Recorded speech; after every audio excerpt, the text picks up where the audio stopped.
मैं रात को सोई हुई थी, 2:30 बजे का टाइम था। पहले तो सिविल कपड़े वालों में आए हैं, कह रहे हैं कि किसी का मर्डर हो गया और हमने ना इन्वेस्टिगेशन के लिए आपको ना लेके जाना है, यानी कि बदतमीजी पे आ गई हूँ। रात के 2:30 का टाइम था, छोटे तो मेरी बेटियां थी, सोई हुई थी, बार बार कमरे में आ रही थी। लिटन थाने में लेके वहाँ पे इतना बुरा हाल था, पता नहीं कहाँ से वो औरतें वहाँ पे लेके उनको आ रहे थे। लेकिन जो हमने जेल में जिंदगी काटी है वो जेल वाले के ऐसे होना नहीं चाहिए। बेगुनाह को अंदर लेके गए हैं कि जो हम शायद अंदर रह के हमें ये सबक मिला है कि जितने हम मुश्किलात का सामना करेंगे उतनी हमारे लिए आसानियाँ पैदा होंगी। अस्सलाम वालेकुम नाज़रीन, मैं हूँ राना नवीद और आप देख रहे हैं न्यूज़ वन।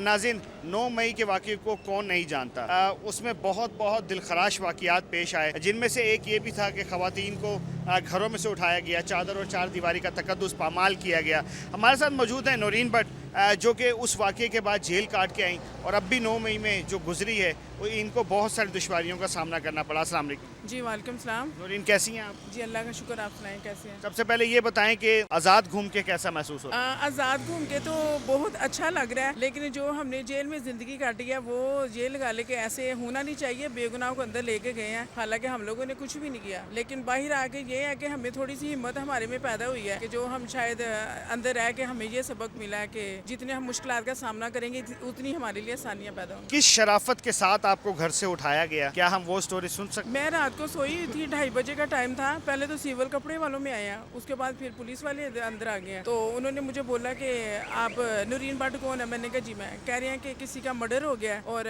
हाँ हमने ना इन्वेस्टिगेशन के लिए आपको ना लेके जाना है। और मैंने कहा सर ऐसा तो कोई मसला नहीं है। कहते नहीं आप हमारे साथ चले। तो मैंने कहा सर आप काइंडली बताएं तो सही। ऐसा कुछ भी नहीं बता रहे थे, बस वो बदतमीजी कर रहे थे। आप कहाँ थी? आपके मोबाइल में नंबर है, आप हमारे साथ चलें। तो मैंने कहा सर चले, मैं आपके साथ चलती हूँ। रात के 2:30 का टाइम था, छोटे तो मेरी बेटियां थी, सोई हुई थी, बार बार कमरे में आ रहे थे। मैंने मना किया, उसके बावजूद बार बार मैं कहा सर मैं आपके साथ चलती हूँ, बदतमीजी नहीं करें। फिर मैं कपड़े मैंने चेंज किए, दुपट्टा लिया और मैं इनके साथ चले गई हूँ। तो 2 बच्चियां कहाँ? मेरी बेटियां अंदर ही थी, वो तो चीखे मार के रो रही थी। फिर उनका क्या बना? उनका कुछ नहीं, उनका ये था कि वो बेटियां मुझे पता नहीं है किसके सर पे थी, बाद में किसके सर पे नहीं थी। जब मुझे इन्होंने अरेस्ट किया, लिटन थाने में ले गए, वहाँ पे इतना बुरा हाल था, पता नहीं कहाँ से वो औरतें वहाँ पे लेके उनको आ रहे थे। नशे वाली भी औरतें, क्रिमिनल, हर किस्म की वहाँ पे औरतें थी। लेकिन इन्होंने वहाँ पे ना हमें पानी पीने को दिया, लाइट वहाँ पे नहीं थी, अंधेरा लाइट बंद कर देते थे, मेडिसिन तक नहीं हमें थी, हमारे पास कुछ भी नहीं था। अगर मैंने रिक्वेस्ट थोड़ी सी की कि सर मुझे अपने बच्चों तक घर कॉल करने दे, मुझे इन्होंने फ़ोन तक मुझे इन्होंने करने नहीं दिया। तो बच्चियों से बाद में मुलाकात कितने दिनों के बाद हुई?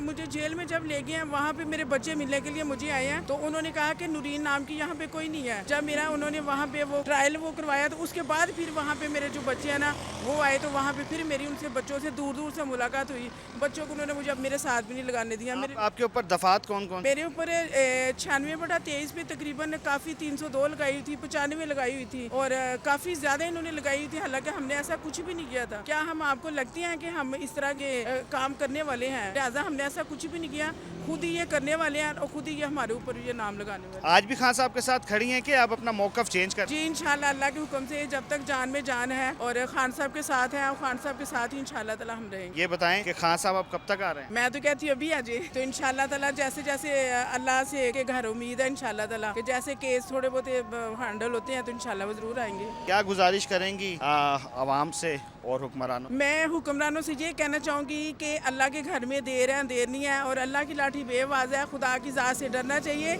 ये दुनिया में ही रह जाना ठीक है। सियासत में आके घरों को तबाह बर्बाद ना करें। छोटे छोटे बच्चे हैं, जिंदगी बर्बाद हो गई हैं, मुल्क के हालात ख़राब हो गए हैं। और आवाम से ये कहना चाहूँगी कि आप अपने आप को हर मुश्किल के लिए जो है ना आप अपने आप को तैयार करके रखें कि किसी टाइम पे भी कोई मसला मसाइल बन जाता है और हमें घर बैठे नहीं रहना चाहिए। हमें अपने हक पे जो है ना वो बोलना चाहिए और हमें अपने हक पे आवाज़ जो है ना वो उठानी चाहिए। और इंशाल्लाह ताला हमारे खान साहब जो है वो हक और सच पे हैं और इंशाल्लाह ताला हम उनके साथ हैं, उनके साथ ही रहेंगे। नाज़रीन, नौरीन भट्ट की गुफ्तगू आपने सुनी। हौसले इनके अभी भी बहुत ज़्यादा बुलंद है और पुख्ता है और इनका कहना है कि खान साहब के लिए जान भी कुर्बान है। कमेंट सेक्शन आपके पास है, अपनी राय का इजहार कीजिए। अपने मेज़बान राना नवीद को इजाज़त दें। उम्मीद के साथ आप अपना बहुत ख्याल रखेंगे। अल्लाह हाफिज़ व नासिर।